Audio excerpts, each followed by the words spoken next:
I'm Sarah Harvey from Savvy People Management, and this is the fifth in the series of short video blogs just highlighting some of the key themes and some questions for you to consider around managing performance in a more effective way.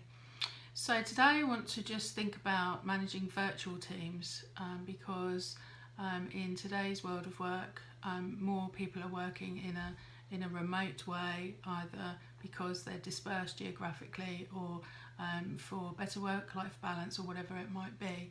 So actually, as a manager, managing a virtual team is often now part of our challenge. So the first thing to really think about is when we're managing people virtually or remotely is to make sure that we establish clear expectations. And what I think is helpful is to consider if we were in the position of being a member of staff in our own team, what would we want from our manager in order to achieve the highest level of performance when we're working remotely? So what's our needs from our manager? And put yourself into your team's shoes when you're thinking about what you need to do to support them. And the second thing is to say that actually a routine, a performance management routine, can actually be even more important if you're operating virtually. So have a one-to-one with your staff probably every 4 to 6 weeks, more regularly if it feels appropriate, but at least every 4 to 6 weeks. Geography shouldn't be a reason to avoid performance management. So we ought to still be able to get together either face-to-face or perhaps over web conferences or Skype or whatever it might be. We ought to be able to do that at least every 4 to 6 weeks, and more regularly if you feel the need to do that. And as part of those discussions, we need to be regularly evaluating progress against goals. So preferably we would do that instead of an annual appraisal.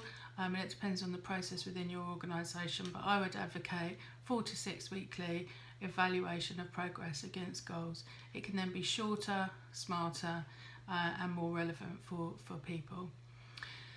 So in relation to managing virtually, I have 3 key questions for you to consider.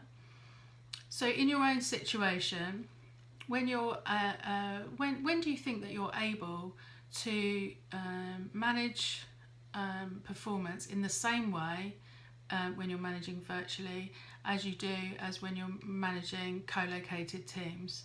So where are the differences and where are the similarities? Where might you need to adapt your approach?